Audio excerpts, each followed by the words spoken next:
El cuento más hermoso del mundo. De Rudyard Kipling. Se llamaba Charlie Mears, era hijo único de madre viuda, vivía en el norte de Londres y venía al centro todos los días, a su empleo en un banco. Tenía 20 años y estaba lleno de aspiraciones. Lo encontré en una sala de billares, donde el marcador lo tuteaba. Charlie, un poco nervioso, me dijo que estaba allí como espectador. Le insinué que volviera a su casa. Fue el primer jalón de nuestra amistad.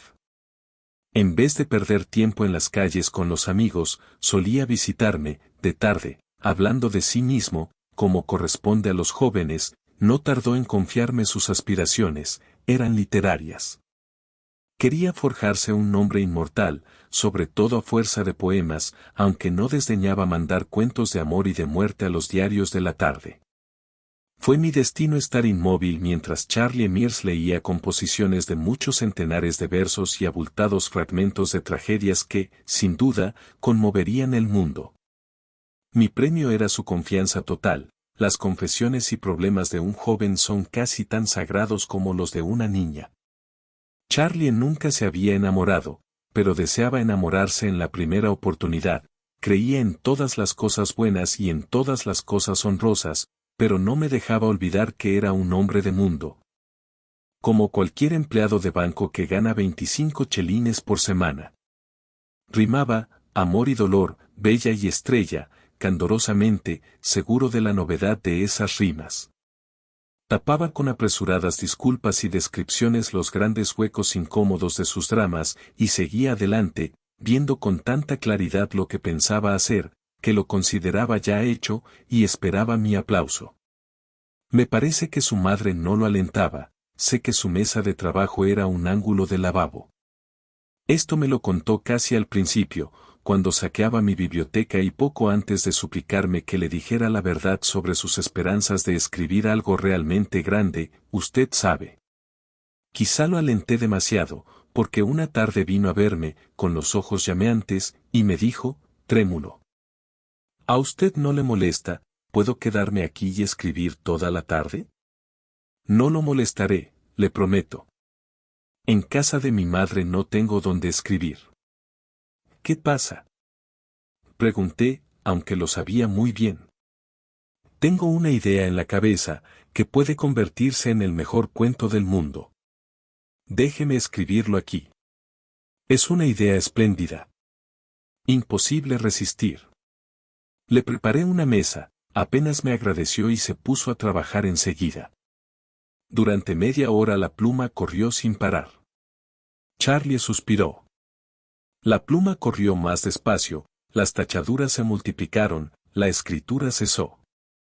El cuento más hermoso del mundo no quería salir. Ahora parece tan malo, dijo lúgubremente. Sin embargo, era bueno mientras lo pensaba. ¿Dónde está la falla? No quise desalentarlo con la verdad. Contesté. Quizá no estés en ánimo de escribir. Sí, pero cuando leo este disparate. Léeme lo que has escrito, le dije. Lo leyó. Era prodigiosamente malo. Se detenía en las frases más ampulosas, a la espera de algún aplauso, porque estaba orgulloso de esas frases, como es natural. Habría que abreviarlo, sugerí cautelosamente. Odio mutilar lo que escribo. Aquí no se puede cambiar una palabra sin estropear el sentido. Queda mejor leído en voz alta que mientras lo escribía. Oh, Charlie, adoleces de una enfermedad alarmante y muy común. Guarda ese manuscrito y revísalo dentro de una semana. Quiero acabarlo enseguida. ¿Qué le parece? ¿Cómo juzgar un cuento a medio escribir? Cuéntame el argumento. Charlie me lo contó. Dijo todas las cosas que su torpeza le había impedido trasladar a la palabra escrita. Lo miré, preguntándome si era posible que no percibiera la originalidad, el poder de la idea que le había salido al encuentro. Con ideas infinitamente menos practicables y excelentes se habían infatuado muchos hombres. Pero Charlie proseguía serenamente, interrumpiendo la pura corriente de la imaginación con muestras de frases abominables que pensaba emplear. Lo escuché hasta el fin. Era insensato abandonar esa idea a sus manos incapaces, cuando yo podía hacer tanto con ella. No todo lo que sería posible hacer, pero muchísimo. ¿Qué le parece? Dijo al fin. Creo que lo titularé, La historia de un buque. Me parece que la idea es bastante buena, pero todavía estás lejos de poder aprovecharla. En cambio, yo. ¿A usted le serviría? ¿La quiere? Sería un honor para mí, dijo Charlie enseguida. Pocas cosas hay más dulces en este mundo que la inocente, fanática, destemplada, franca admiración de un hombre más joven. Ni siquiera una mujer ciega de amor imita la manera de caminar del hombre que adora, ladea el sombrero como él o intercala en la conversación sus dichos predilectos. Charlie hacía todo eso. Sin embargo, antes de apoderarme de sus ideas, yo quería apaciguar mi conciencia. Hagamos un arreglo. Te daré 5 libras por el argumento, le dije. Instantáneamente, Charlie se convirtió en empleado de banco. Es imposible. Entre camaradas, si me permite llamarlo así, y hablando como hombre de mundo, no puedo. Tome el argumento, si le sirve. Tengo muchos otros. Los tenía, nadie los sabía mejor que yo, pero eran argumentos ajenos. Míralo como un negocio entre hombres de mundo, repliqué. Con 5 libras puedes comprar una cantidad de libros de versos. Los negocios son los negocios, y puedes estar seguro que no abonaría ese precio si. Si usted lo ve así, dijo Charlie, visiblemente impresionado con la idea de los libros. Cerramos trato con la promesa de que me traería periódicamente todas las ideas que se le ocurrieran, tendría una mesa para escribir y el incuestionable derecho de infligirme todos sus poemas y fragmentos de poemas. Después le dije. Cuéntame cómo te vino esta idea. Vino sola. Charlie abrió un poco los ojos. Sí, pero me contaste muchas cosas sobre el héroe que tienes que haber leído en alguna parte. No tengo tiempo para leer, salvo cuando usted me deja estar aquí, y los domingos salgo en bicicleta o paso el día entero en el río. ¿Hay algo que falta en el héroe? Cuéntamelo otra vez y lo comprenderé claramente. Dices que el héroe era pirata. ¿Cómo vivía? Estaba en la cubierta de abajo de esa especie de barco del que le hablé. ¿A qué clase de barco? Eran esos que andan con remos, y el mar entra por los agujeros de los remos, y los hombres reman con el agua hasta la rodilla. Hay un banco entre las 2 filas de remos, y un capataz con un látigo camina de una punta a la otra del banco, para que trabajen los hombres. ¿Cómo lo sabes? Está en el cuento. Hay una cuerda estirada, a la altura de un hombre, amarrada a la cubierta de arriba, para que se agarre el capataz cuando se mueve el barco. Una vez, el capataz no da con la cuerda y cae entre los remeros, el héroe se ríe y lo azotan. Está encadenado a su remo, naturalmente. ¿Cómo está encadenado? Con un cinturón de hierro, clavado al banco, y con una pulsera atándolo al remo. Está en la cubierta de abajo, donde van los peores, y la luz entra por las escotillas y los agujeros de los remos. ¿Usted no se imagina la luz del sol filtrándose entre el agujero y el remo, y moviéndose con el banco? Sí, pero no puedo imaginar que tú te lo imagines. ¿De qué otro modo puede ser? Escúcheme, ahora. Los remos largos de la cubierta de arriba están movidos por 4 hombres en cada banco, los remos intermedios, por 3, los de más abajo, por 2. Acuérdese de que en la cubierta inferior no hay ninguna luz, y que todos los hombres ahí se enloquecen. Cuando en esa cubierta muere un remero, no lo tiran por la borda, lo despedazan, encadenado, y tiran los pedacitos al mar, por el agujero del remo. ¿Por qué? Pregunté asombrado, menos por la información que por el tono autoritario de Charlie Mears. Para ahorrar trabajo y para asustar a los compañeros. Se precisan 2 capataces para subir el cuerpo de un hombre a la otra cubierta, y si dejaran solos a los remeros de la cubierta de abajo, estos no remarían y tratarían de arrancar los bancos, irguiéndose a un tiempo en sus cadenas. Tienes una imaginación muy previsora. ¿Qué has estado leyendo sobre galeotes? Que yo me acuerde, nada. Cuando tengo oportunidad, remo un poco. Pero tal vez he leído algo, si usted lo dice. Al rato salió en busca de librerías y me pregunté cómo, un empleado de banco, de 20 años, había podido entregarme, con pródiga abundancia de pormenores, datos con absoluta seguridad. Ese cuento de extravagante y ensangrentada aventura, motín, piratería y muerte, en mares sin nombre. Había empujado al héroe por una desesperada odisea, lo había rebelado contra los capataces, le había dado una nave que comandar, y después una isla por ahí en el mar, usted sabe, y... Encantado con las modestas 5 libras, había salido a comprar los argumentos de otros hombres para aprender a escribir. Me quedaba el consuelo de saber que su argumento era mío, por derecho de compra, y creía poder aprovecharlo de algún modo. Cuando nos volvimos a ver estaba ebrio de los muchos poetas que le habían sido revelados. Sus pupilas estaban dilatadas, sus palabras se atropellaban y se envolvía en citas, como un mendigo en la púrpura de los emperadores. Sobre todo, estaba ebrio de Longfellow. ¿No es espléndido? ¿No es soberbio? Me gritó luego de un apresurado saludo. Oiga esto.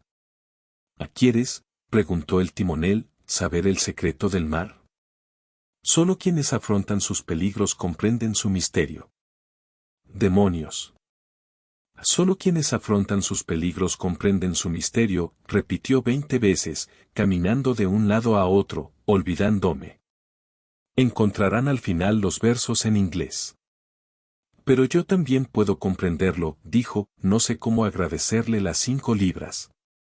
Oiga esto, recuerdo los embarcaderos negros, las ensenadas, la agitación de las mareas y los marineros españoles, de labios barbudos y la belleza y el misterio de las naves y la magia del mar. Nunca he afrontado peligros, pero me parece que entiendo todo eso. Realmente, parece que dominas el mar. ¿Lo has visto alguna vez? Cuando era chico estuvimos en Brighton. Vivíamos en Coventry antes de venir a Londres. Nunca lo he visto. Cuando baja sobre el Atlántico el titánico viento huracanado del equinoccio. Me tomó por el hombro y me zamarreó, para que comprendiera la pasión que lo sacudía. Cuando viene esa tormenta, prosiguió, todos los remos del barco se rompen, y los mangos de los remos deshacen el pecho de los remeros. A propósito, ¿usted ya hizo mi argumento? No, esperaba que me contaras algo más. Dime cómo conoces tan bien los detalles del barco. Tú no sabes nada de barcos. No me lo explico. Es del todo real para mí hasta que trato de escribirlo. Anoche, en la cama, estuve pensando, después de concluir La Isla del Tesoro. Inventé una porción de cosas para el cuento. ¿A qué clase de cosas? Sobre lo que comían los hombres, higos podridos y habas negras y vino en un odre de cuero que se pasaban de un banco a otro. ¿Tan antiguo era el barco? Yo no sé si era antiguo. A veces me parece tan real como si fuera cierto. ¿Le aburre que hable de eso? En lo más mínimo. ¿Se te ocurrió algo más? Sí, pero es un disparate. Charlie se ruborizó algo. No importa, dímelo. Bueno, pensaba en el cuento, y al rato salí de la cama y apunté en un pedazo de papel las cosas que podían haber grabado en los remos, con el filo de las esposas. Me pareció que eso le daba más realidad. Es tan real, para mí, usted sabe. ¿Tienes el papel? Sí, pero ¿a qué mostrarlo? Son unos cuantos garabatos. Con todo, podrían ir en la primera hoja del libro. Ya me ocuparé de esos detalles. Muéstrame lo que escribían tus hombres. Sacó del bolsillo una hoja de carta, con un solo renglón escrito, y yo la guardé. ¿Qué se supone que esto significa en inglés? Ah, no sé.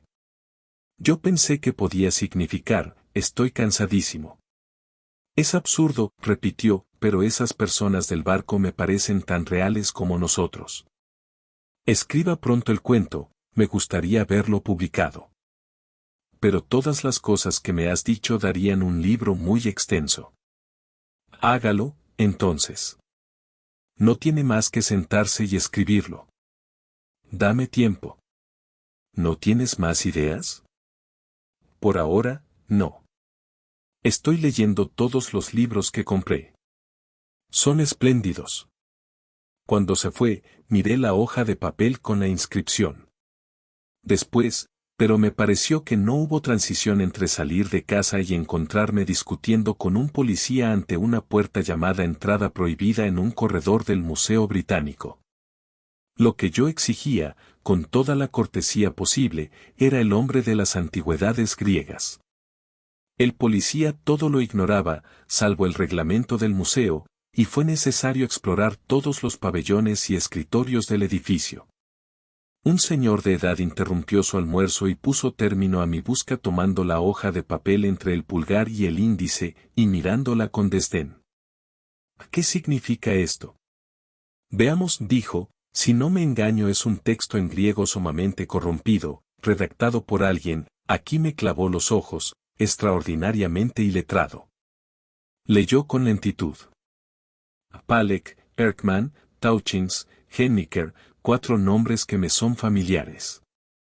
¿Puede decirme lo que significa este texto? He sido, muchas veces, vencido por el cansancio en este menester.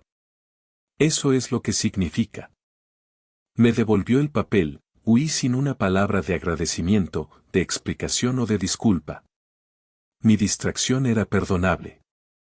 A mí, entre todos los hombres, me había sido otorgada la oportunidad de escribir la historia más admirable del mundo, nada menos que la historia de un galeote griego, contada por él mismo. No era raro que los sueños le parecieran reales a Charlie.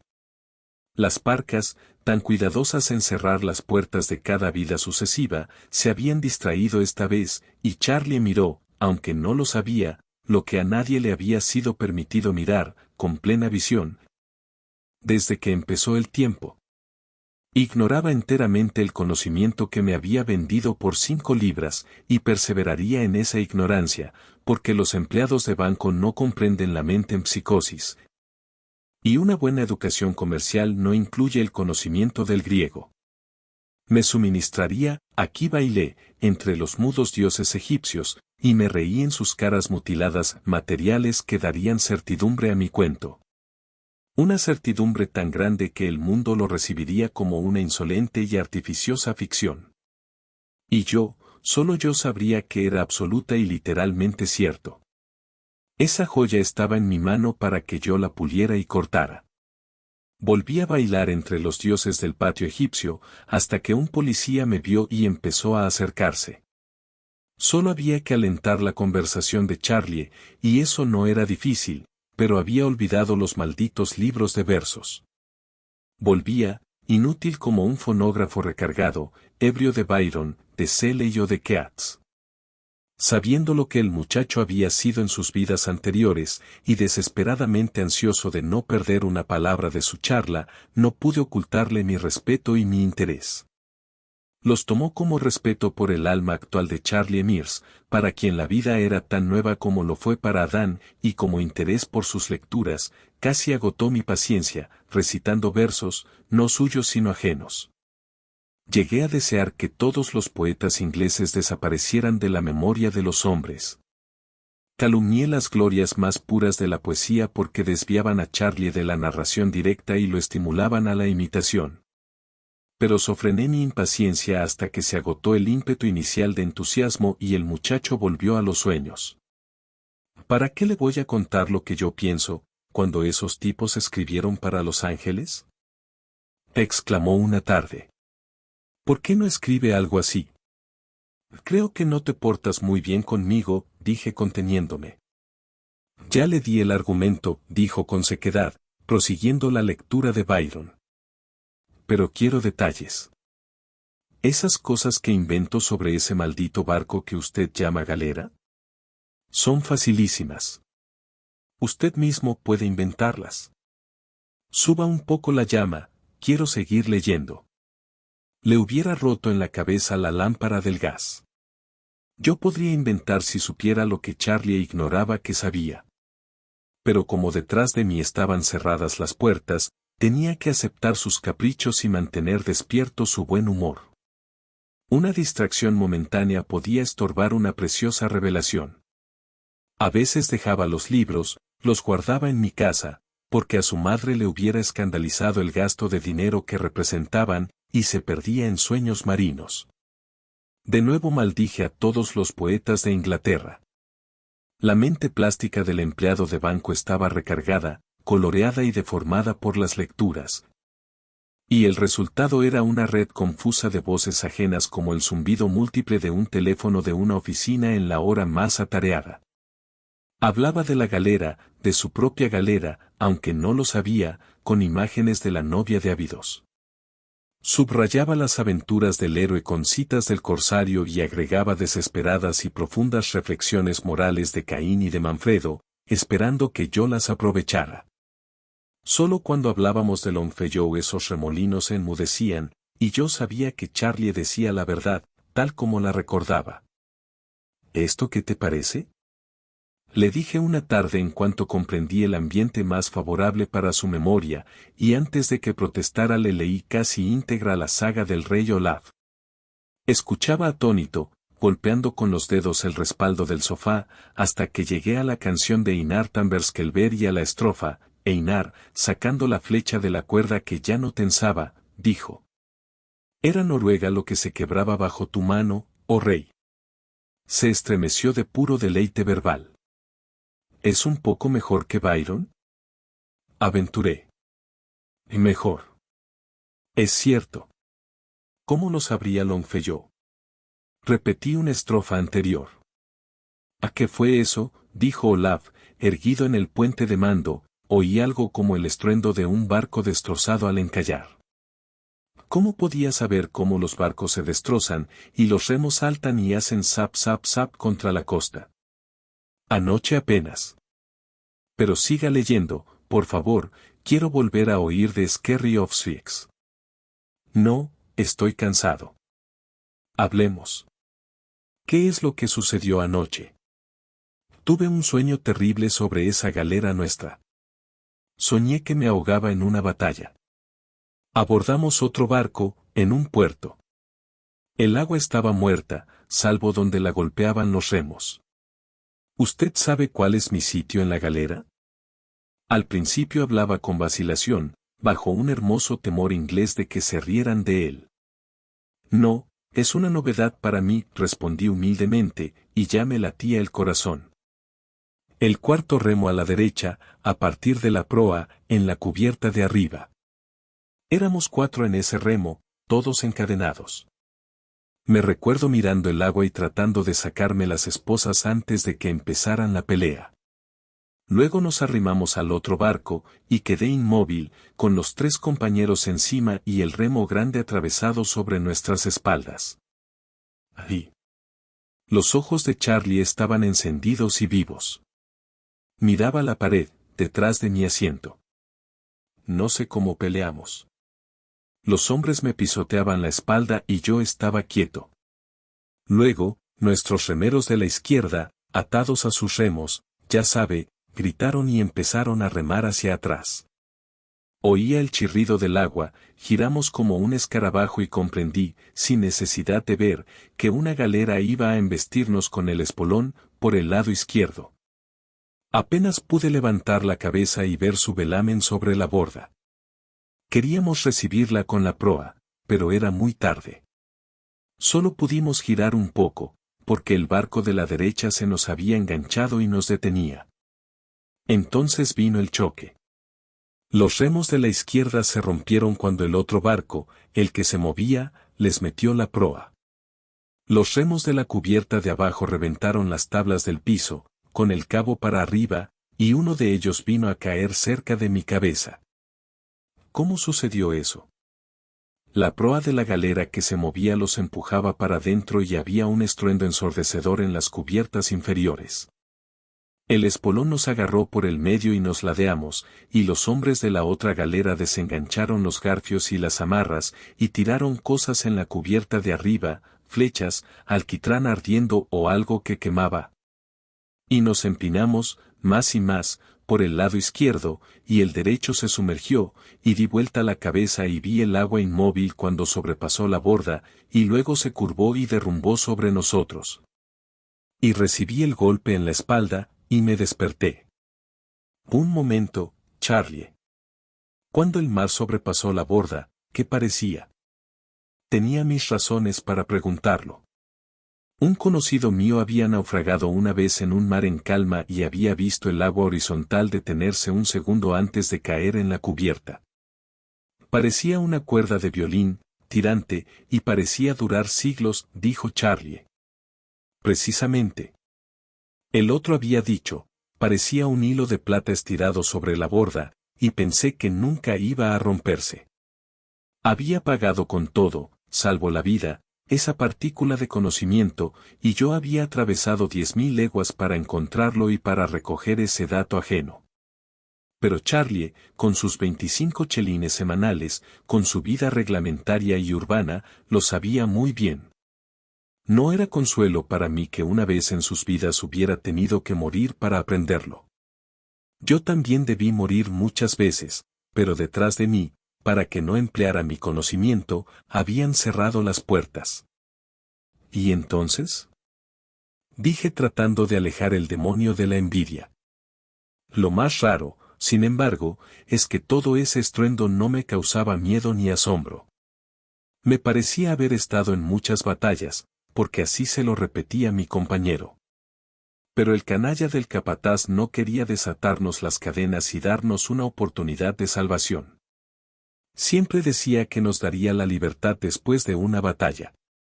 Pero eso nunca sucedía, nunca. Charlie movió la cabeza tristemente. ¡Qué canalla! No hay duda. Nunca nos daba bastante comida y a veces teníamos tanta sed que bebíamos agua salada. Todavía me queda el gusto en la boca. Cuéntame algo del puerto donde ocurrió el combate. No soñé sobre eso. Sin embargo, sé que era un puerto, estábamos amarrados a una argolla en una pared blanca y la superficie de la piedra, bajo el agua, estaba recubierta de madera. Para que no se astillara nuestro espolón cuando la marea nos amacara. Eso es interesante. El héroe mandaba la galera, ¿no es verdad? Claro que sí, estaba en la proa y gritaba como un diablo. Fue el hombre que mató al capataz. ¿Pero ustedes se ahogaron todos juntos, Charlie? No acabo de entenderlo, dijo, perplejo. Sin duda la galera se hundió con todos los de a bordo, pero me parece que el héroe siguió viviendo. Tal vez se pasó al otro barco. No pude ver eso, naturalmente, yo estaba muerto. Tuvo un ligero escalofrío y repitió que no podía acordarse de nada más. No insistí, pero para cerciorarme de que ignoraba el funcionamiento del alma le di la transmigración de Mortimer Collins y le reseñé el argumento. «¡Qué disparate!», dijo con franqueza, al cabo de una hora, no comprendo ese enredo sobre el rojo planeta Marte y el rey y todo lo demás. Deme el libro de Longfellow. Se lo entregué y escribí lo que pude recordar de su descripción del combate naval, consultándolo a ratos para que corroborara un detalle o un hecho. Contestaba sin levantar los ojos del libro, seguro, como si todo lo que sabía estuviera impreso en las hojas. Yo le interrogaba en voz baja, para no romper la corriente, y sabía que ignoraba lo que decía, porque sus pensamientos estaban en el mar, con Longfellow. «Oh, Charlie», le pregunté, «¿cuándo se amotinaban los remeros de las galeras, cómo mataban a los capataces?» Arrancaban los bancos y se los rompían en la cabeza. Eso ocurrió durante una tormenta. Un capataz, en la cubierta de abajo, se resbaló y cayó entre los remeros. Suavemente, lo estrangularon contra el borde, con las manos encadenadas, había demasiada oscuridad para que el otro capataz pudiera ver. Cuando preguntó qué sucedía, lo arrastraron también y lo estrangularon, y los hombres fueron abriéndose camino hacia arriba, cubierta por cubierta, con los pedazos de los bancos rotos colgando y golpeando. ¿Cómo vociferaban? ¿Y qué pasó después? No sé. El héroe se fue, con pelo colorado, barba colorada, y todo. Pero antes capturó nuestra galera, me parece. El sonido de mi voz lo irritaba. Hizo un leve ademán con la mano izquierda como si lo molestara una interrupción.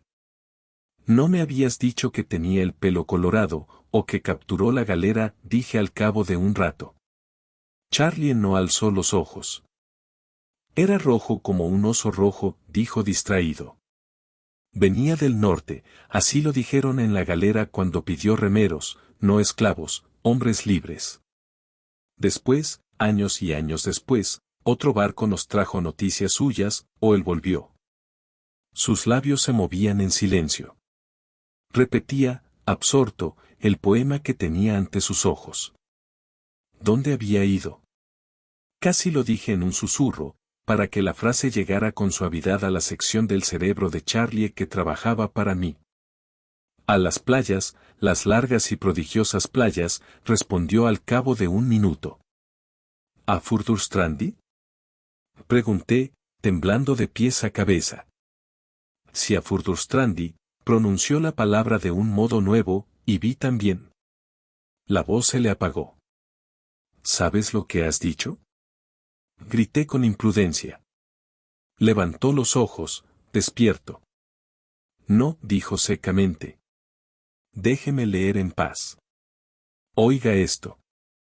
Pero Otere, el viejo capitán, no se detuvo ni se movió hasta que el rey escuchó, entonces tomó una vez más su pluma y transcribió cada palabra. Y al rey de los sajones como prueba de la verdad, levantando su noble rostro, extendió su mano curtida y dijo, observe este colmillo de morsa. ¿Qué hombres habrán sido esos para navegarse los mares sin saber cuándo tocarían tierra? Charlie, rogué, si te portas bien un minuto o dos, haré que nuestro héroe valga tanto como Otere. Es de Longfellow el poema. No me interesa escribir. Quiero leer. Imagínense ante la puerta de los tesoros del mundo, guardada por un niño irresponsable y holgazán, jugando a cara o cruz, de cuyo capricho depende el don de la llave, y comprenderán mi tormento. Hasta esa tarde Charlie no había hablado de nada que no correspondiera a las experiencias de un galeote griego. Pero ahora, o mienten los libros, había recordado alguna desesperada aventura de los vikingos, del viaje de Thorfinn Karlsefne a Vinland, que es América, en el siglo IX o X. Había visto la batalla en el puerto, había referido su propia muerte. Pero esta otra inmersión en el pasado era aún más extraña. ¿Habría omitido una docena de vidas y oscuramente recordaba ahora un episodio de 1000 años después? Era un enredo inextricable y Charlie Mears, en su estado normal, era la última persona del mundo para solucionarlo. Solo me quedaba vigilar y esperar, pero esa noche me inquietaron las imaginaciones más ambiciosas. Nada era imposible si no fallaba la detestable memoria de Charlie. Podía volver a escribir la saga de Thorfinn Karlsefne, como nunca la habían escrito, podía referir la historia del primer descubrimiento de América siendo yo mismo el descubridor. Pero yo estaba a merced de Charlie y mientras él tuviera a su alcance un ejemplar de clásico para todos, no hablaría. No me atrevía a maldecirlo abiertamente, apenas me atrevía a estimular su memoria, porque se trataba de experiencias de hace 1000 años narradas por la boca de un muchacho contemporáneo.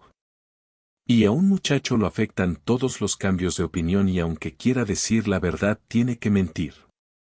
Pasé una semana sin ver a Charlie. Lo encontré en Gracechurch Street con un libro mayor encadenado a la cintura. Tenía que atravesar el puente de Londres y lo acompañé. Estaba muy orgulloso de ese libro mayor. Nos detuvimos en la mitad del puente para mirar un vapor que descargaba grandes lajas de mármol blanco y amarillo. En una barcaza que pasó junto al vapor mugió una vaca solitaria. La cara de Charlie se alteró, ya no era la de un empleado de banco, sino otra, desconocida y más despierta. Estiró el brazo sobre el parapeto del puente y, riéndose muy fuerte, dijo: Cuando bramaron nuestros toros, los Skruelings huyeron. La barcaza y la vaca habían desaparecido detrás del vapor antes de que yo encontrara palabras. Oh, Charlie, ¿qué te imaginas que son Skruelings? La primera vez en la vida que oigo hablar de ellos. Parece el nombre de una nueva clase de gaviotas. ¿Qué preguntas se le ocurren a usted? Contestó. Tengo que verme con el cajero de la compañía de ómnibus. Me espera un rato y almorzamos juntos en algún restaurante. Tengo una idea para un poema. No, gracias. Me voy. ¿Estás seguro de que no sabes nada de Skruelings? No, a menos que esté inscrito en el clásico de Liverpool. Saludó y desapareció entre la gente. Está escrito en la saga de Eric el Rojo o en la de Thorfinn Karlsefne que hace 900 años, cuando las galeras de Karlsefne llegaron a las barracas de Leif, erigidas por este en la desconocida tierra de Markland. Era tal vez Rhode Island. Los Skruelings, solo Dios sabe quiénes eran, vinieron a traficar con los vikingos y huyeron porque los aterró el bramido de los toros que Thorfinn había traído en las naves. ¿Pero qué podía saber de esa historia un esclavo griego? Erré por las calles, tratando de resolver el misterio, y cuanto más lo consideraba, menos lo entendía. Solo encontré una certidumbre, y esa me dejó atónito. Si el porvenir me deparaba algún conocimiento íntegro, no sería el de una de las vidas del alma en el cuerpo de Charlie Mears, sino el de muchas, muchas existencias individuales y distintas, vividas en las aguas azules en la mañana del mundo. Examiné después la situación. Me parecía una amarga injusticia que me fallara la memoria de Charlie cuando más la precisaba. A través de la neblina y el humo alcé la mirada, ¿sabían los señores de la vida y la muerte lo que esto significaba para mí? Eterna fama, conquistada y compartida por uno solo.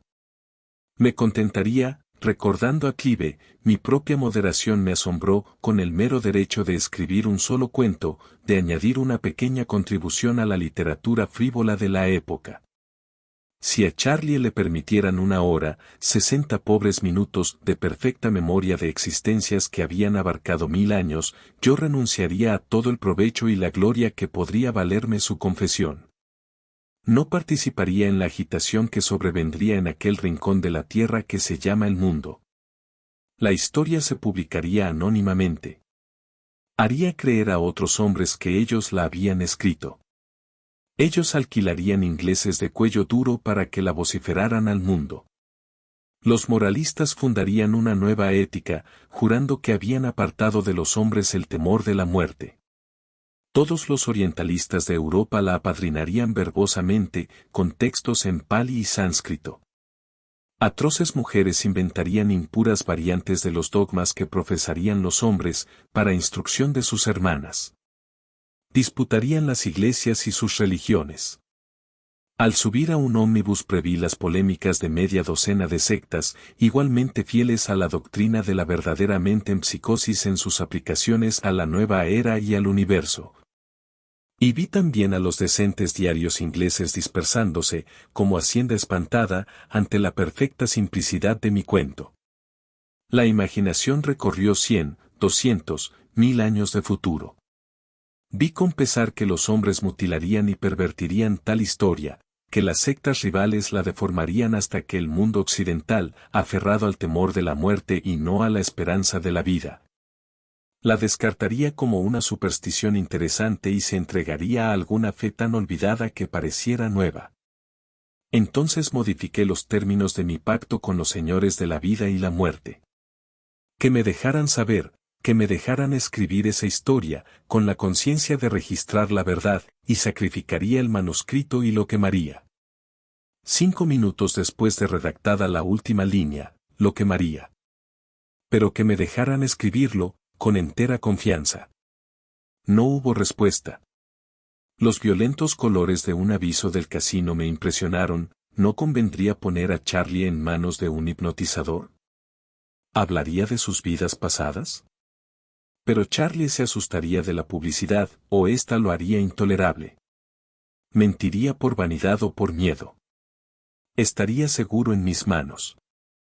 Son cómicos, ustedes, los ingleses, dijo una voz. Dándome vuelta, me encontré con un conocido, un joven bengalí que estudiaba derecho, un tal Grish Chunder, cuyo padre lo había mandado a Inglaterra para educarlo. El viejo era un funcionario hindú, jubilado. Con una renta de 5 libras esterlinas al mes lograba dar a su hijo 200 libras esterlinas al año y plena licencia en una ciudad donde fingía ser un príncipe y contaba cuentos de los brutales burócratas de la India, que oprimían a los pobres.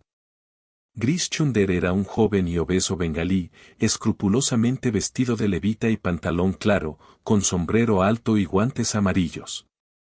Pero yo lo había conocido en los días en que el brutal gobierno de la India pagaba sus estudios universitarios y él publicaba artículos sediciosos en el Sachi Durpan y tenía amores con las esposas de sus condiscípulos de 14 años de edad. Eso es muy cómico, dijo señalando el cartel. Voy a Northbrook Club. ¿Quieres venir conmigo? Caminamos juntos un rato. ¿No estás bien?, me dijo. ¿Qué te preocupa?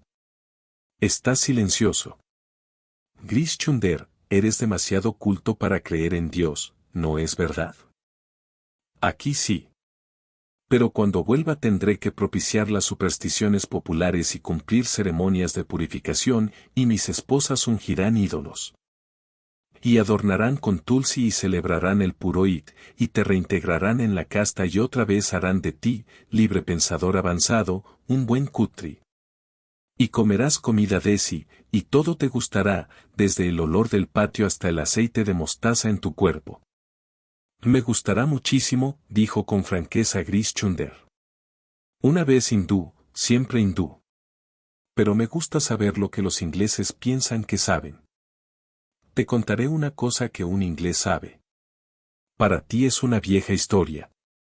Empecé a contar en inglés la historia de Charlie, pero Grish Chunder me hizo una pregunta en indostaní y el cuento prosiguió en el idioma que más le convenía. Al fin y al cabo, nunca hubiera podido contarse en inglés. Grish Chunder me escuchaba, asintiendo de tiempo en tiempo, y después subió a mi departamento, donde concluí la historia. Besak, dijo filosóficamente Lekin Darvaza Bandai, sin duda, pero está cerrada la puerta. He oído, entre mi gente, esos recuerdos de vidas previas.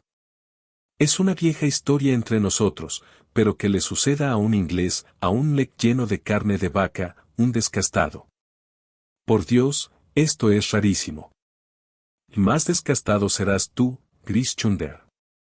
Todos los días comes carne de vaca. Pensemos bien la cosa. El muchacho recuerda sus encarnaciones. ¿Lo sabe? Dijo tranquilamente Grish Chunder, sentado en la mesa, amacando las piernas. Ahora hablaba en inglés. No sabe nada. ¿Acaso te contaría si lo supiera? Sigamos. No hay nada que seguir. Si lo cuentas a tus amigos, dirán que estás loco y lo publicarán en los diarios. Supongamos, ahora, que los acuses por calumnia. No nos metamos en eso, por ahora. ¿Hay una esperanza de hacerlo hablar?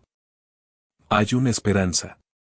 Pero si hablara, todo este mundo se derrumbaría en tu cabeza. Tú sabes, esas cosas están prohibidas. La puerta está cerrada. ¿No hay ninguna esperanza? ¿Cómo puede haberla? Eres cristiano y en tus libros está prohibido el fruto del árbol de la vida, o nunca morirías. ¿Cómo van a temer la muerte si todos saben lo que tu amigo no sabe que sabe? Tengo miedo de los azotes, pero no tengo miedo de morir porque sé lo que sé. Ustedes no temen los azotes, pero temen la muerte. Si no la temieran, ustedes los ingleses se llevarían el mundo por delante en una hora, rompiendo los equilibrios de las potencias y haciendo conmociones. No sería bueno, pero no hay miedo. Se acordará menos y menos y dirá que es un sueño. Luego se olvidará. Cuando pasé el bachillerato en Calcuta esto estaba en la crestomatía de Wordsworth, arrastrando nubes de gloria, ¿te acuerdas? Esto parece una excepción. No hay excepciones a las reglas. Unas parecen menos rígidas que otras, pero son iguales. Si tu amigo contara tal y tal cosa, indicando que recordaba todas sus vidas anteriores o una parte de su vida anterior, enseguida lo expulsarían del banco. Lo echarían, como quien dice, a la calle y lo enviarían a un manicomio. Eso lo admitirás, mi querido amigo. Claro que sí, pero no estaba pensando en él. Su nombre no tiene por qué aparecer en la historia. Ah, ya lo veo, esa historia nunca se escribirá. Puedes probar. Voy a probar. Por tu honra y por el dinero que ganarás, por supuesto. No, por el hecho de escribirla. Palabra de honor. Aún así no podrás. No se juega con los dioses. Ahora es un lindo cuento. No lo toques. Apresúrate, no durará. ¿Qué quieres decir? Lo que digo. Hasta ahora no ha pensado en una mujer. ¿Cómo crees? Recordé algunas de las confidencias de Charlie. Quiero decir que ninguna mujer ha pensado en él. Cuando eso llegue, Busogia, se acabó. Lo sé. Hay millones de mujeres aquí. Mucamas, por ejemplo. Te besan detrás de la puerta. La sugestión me incomodó. Sin embargo, nada más verosímil. Gris Chunder sonrió. Sí, también muchachas lindas, de su sangre y no de su sangre. Un solo beso que devuelva y recuerde, lo sanará de estas locuras, ¿o qué? Recuerda que no sabe que sabe. Lo recuerdo. O, si nada sucede, se entregará al comercio y a la especulación financiera, como los demás. Tiene que ser así. No me negarás que tiene que ser así. Pero la mujer vendrá primero, me parece. Golpearon a la puerta, entró Charlie. Le habían dejado la tarde libre, en la oficina, su mirada denunciaba el propósito de una larga conversación y tal vez poemas en los bolsillos. Los poemas de Charlie eran muy fastidiosos, pero a veces lo hacían hablar de la galera. Gris Chunder lo miró agudamente. Disculpe, dijo Charlie, incómodo. No sabía que estaba con visitas. Me voy, dijo Gris Chunder. Me llevó al vestíbulo, al despedirse. Este es el hombre, dijo rápidamente. Te repito que nunca contará lo que esperas. Sería muy apto para ver cosas. Podríamos fingir que era un juego, nunca he visto tan excitado a Gris Chunder y hacerle mirar el espejo de tinta en la mano. ¿Qué te parece? Te aseguro que puede ver todo lo que el hombre puede ver. Déjame buscar la tinta y el alcanfor. Es un vidente y nos revelará muchas cosas. Será todo lo que tú dices, pero no voy a entregarlo a tus dioses y a tus demonios. No le hará mal, un poco de mareo al despertarse. No será la primera vez que habrás visto muchachos mirar el espejo de tinta. Por eso mismo no quiero volver a verlo. Más vale que te vayas, Gris Chunder. Se fue, repitiendo que yo perdía mi única esperanza de interrogar el porvenir. Esto no importó, porque solo me interesaba el pasado y para ello de nada podían servir muchachos hipnotizados consultando espejos de tinta. ¡Qué negro desagradable!, dijo Charlie cuando volví. Mire, acabo de escribir un poema, lo escribí en vez de jugar al dominó después de almorzar. ¿Se lo leo? Lo leeré yo. Pero usted no le da la entonación adecuada. Además, cuando usted los lee, parece que las rimas estuvieran mal. Léelo en voz alta, entonces. Eres como todos los otros. Charlie me declamó su poema, no era muy inferior al término medio de su obra. Había leído sus libros con obediencia, pero le desagradó oír que yo prefería a Longfellow incontaminado de Charlie. Luego recorrimos el manuscrito, línea por línea. Charlie esquivaba todas las objeciones y todas las correcciones, con esta frase. Sí, tal vez quede mejor, pero usted no comprende a dónde voy. En eso, Charlie se parecía a muchos poetas. En el reverso del papel había unos apuntes a lápiz. ¿Qué es eso?, le pregunté. No son versos ni nada. Son unos disparates que escribí anoche, antes de acostarme. Me daba trabajo buscar rimas y los escribí en verso libre. Aquí están los versos libres de Charlie. Hemos remado para vos cuando el viento estaba contra nosotros y con las velas bajas. ¿Nunca nos soltaréis? Comimos pan y cebollas cuando os apoderabais de ciudades, o corrimos velozmente a bordo cuando el enemigo os rechazaba. Los capitanes caminaban a lo largo de la cubierta, cantando, cuando hacía buen tiempo, pero nosotros estábamos abajo. Nos desmayábamos con el mentón sobre los remos y no veíais que estábamos ociosos porque aún sacudíamos el remo, adelante y atrás. ¿Nunca nos soltaréis? La sal volvía los cabos de los remos ásperos como la piel del tiburón, la sal cortaba nuestras rodillas hasta el hueso, el pelo se nos pegaba a la frente y nuestros labios estaban cortados hasta las encías. Y nos azotabais porque no podíamos remar. ¿Nunca nos soltaréis? Pero dentro de poco tiempo nos iremos por los escobenes como el agua que corre por los remos, y aunque ordenéis a los otros que remen detrás nuestro, nunca nos agarraréis hasta que atrapéis la espuma de los remos y atéis los vientos al hueco de la vela.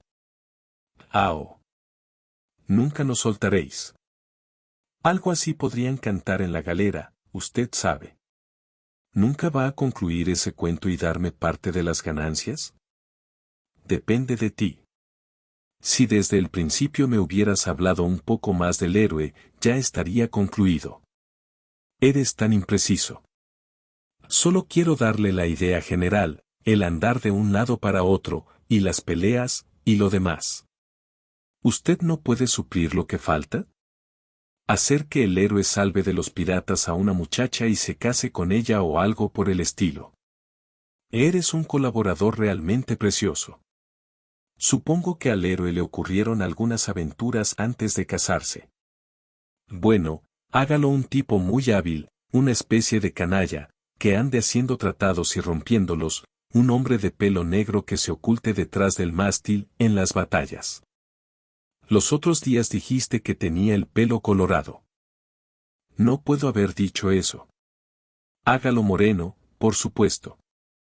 Usted no tiene imaginación. Como yo había descubierto en ese instante los principios de la memoria imperfecta que se llama imaginación, casi me reí, pero me contuve, para salvar el cuento. Es verdad, tú sí tienes imaginación. Un tipo de pelo negro en un buque de 3 cubiertas, dije. No, un buque abierto, como un gran bote. Era para volverse loco. Tu barco está descrito y construido, con techos y cubiertas, así lo has dicho. No, no ese barco. Ese era abierto, o semiabierto, ¿por qué? Claro, tiene razón. Usted me hace pensar que el héroe es el tipo de pelo colorado. Claro, si es el de pelo colorado, el barco tiene que ser abierto, con las velas pintadas.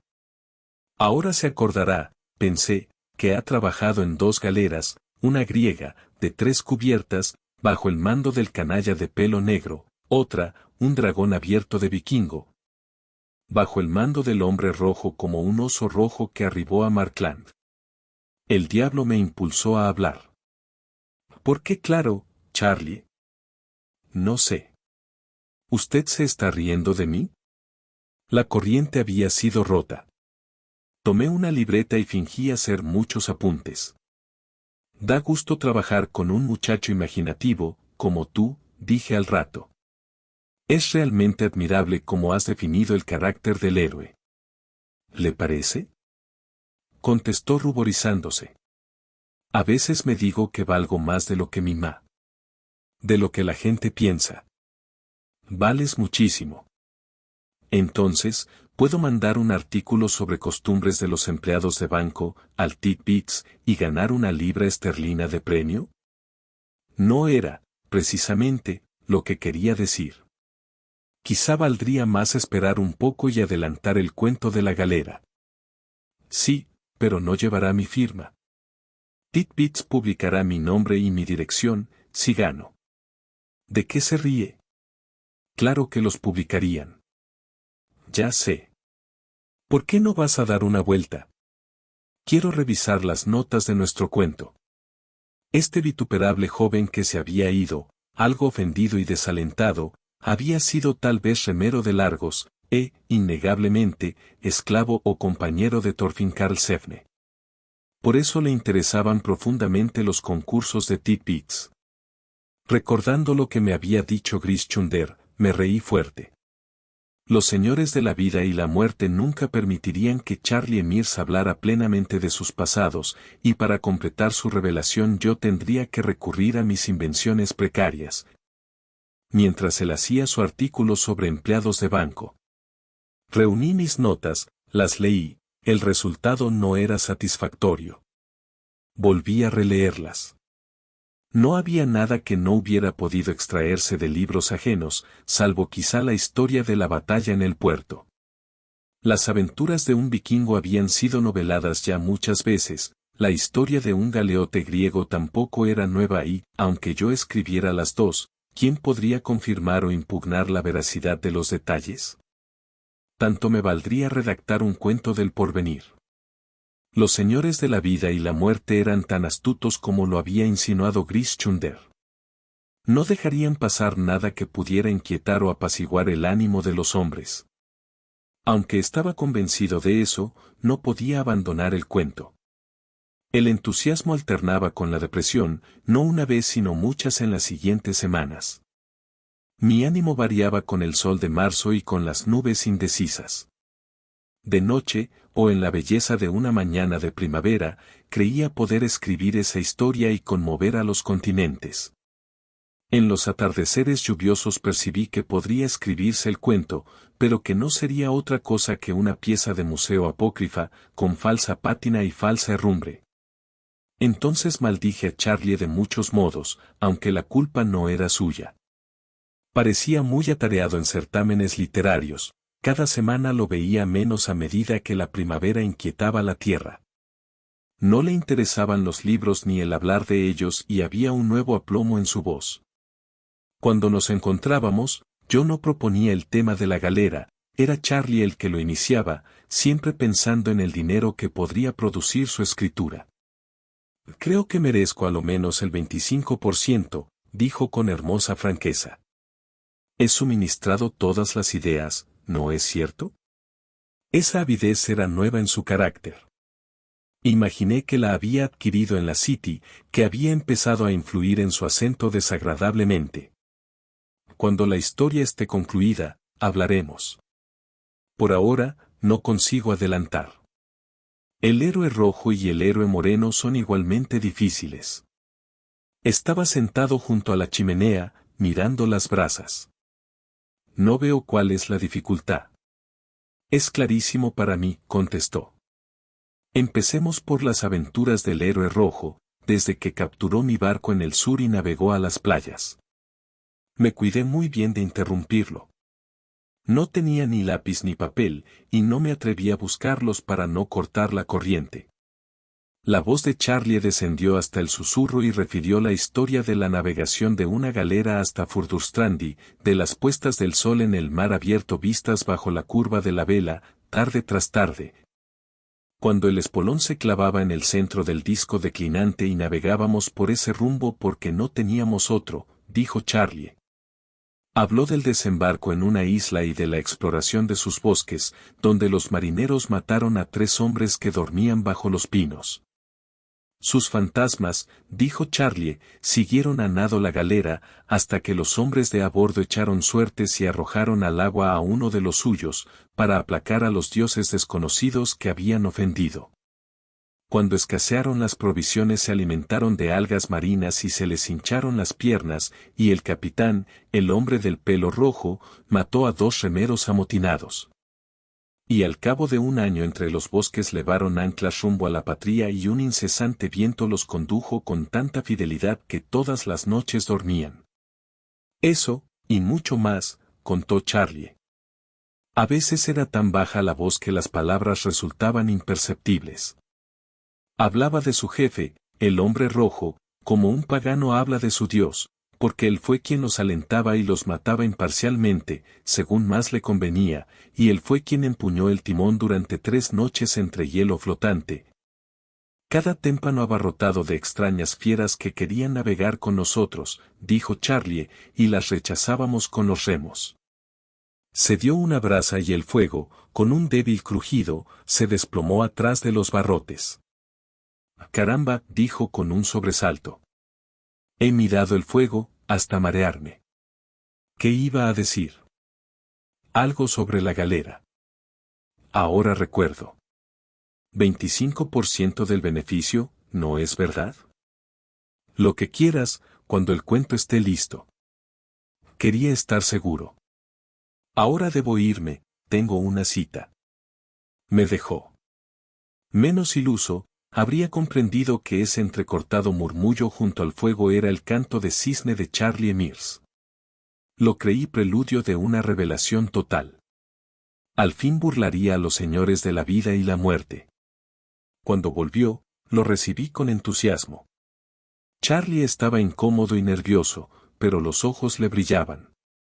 Hice un poema, dijo. Y luego, rápidamente. Es lo mejor que he escrito. Léalo. Me lo dejó y retrocedió hacia la ventana. Gemí, interiormente. Sería tarea de una media hora criticar, es decir alabar, el poema. No sin razón gemí, porque Charlie, abandonado el largo metro preferido, había ensayado versos más breves, versos con un evidente motivo. Esto es lo que leí. El día es de los más hermosos, el viento contento ulula detrás de la colina, donde dobla el bosque a su antojo, y los retoños a su voluntad. Revélate, oh viento, hay algo en mi sangre que no te dejaría quieto. Ella se me dio, oh tierra, oh cielo, mares grises, ella es solo mía. Que los hoscos peñascos oigan mi grito, y se alegren aunque no sean más que piedras. Mía. La he ganado, oh buena tierra marrón, alégrate. La primavera está aquí, alégrate, que mi amor vale 2 veces más que el homenaje que puedan rendirle todos tus campos. Que el labriego que te rotura sienta mi dicha al madrugar para el trabajo. El verso final es irrefutable, dije con miedo en el alma. Charlie sonrió sin contestar. Roja nube del ocaso, proclámalo, soy el vencedor. Y salúdame, oh sol, como dueño dominante y señor absoluto sobre el alma de ella. Ahí. Dijo Charlie, mirando sobre mi hombro. Silenciosamente puso una fotografía sobre el papel. La fotografía de una muchacha de pelo crespo y boca entreabierta y estúpida. ¿No es maravilloso?, murmuró, ruborizado hasta las orejas. Yo no sabía, vino como un rayo. Sí, vino como un rayo. ¿Eres feliz, Charlie? Dios mío, ella, me quiere. Se sentó, repitiendo las últimas palabras. Miré la cara lampiña, los estrechos hombros ya agobiados por el trabajo de escritorio y pensé dónde, cuándo y cómo había amado en sus vidas anteriores. Después la describió, como Adán debió describir ante los animales del paraíso la gloria y la ternura y la belleza de Eva. Supe, de paso, que estaba empleada en una cigarrería, que le interesaba la moda y que ya le había dicho 4 o 5 veces que ningún otro hombre la había besado. Charlie hablaba y hablaba, yo, separado de él por millares de años, consideraba los principios de las cosas. Ahora comprendí por qué los señores de la vida y la muerte cierran tan cuidadosamente las puertas detrás de nosotros. Es para que no recordemos nuestros primeros amores. Si no fuera así, el mundo quedaría despoblado en menos de un siglo. Ahora volvamos a la historia de la galera, le dije aprovechando una pausa. Charlie miró como si lo hubiera golpeado. La galera. ¿Qué galera? Santos cielos, no me embrome. Esto es serio. Usted no sabe hasta qué punto. Gris Chunder tenía razón. Charlie había probado el amor, que mata el recuerdo, y el cuento más hermoso del mundo nunca se escribiría. Fin de la historia. Si te gustó, te invitamos a dar un like, y si deseas a suscribirte. Muchas gracias por visitar nuestro canal.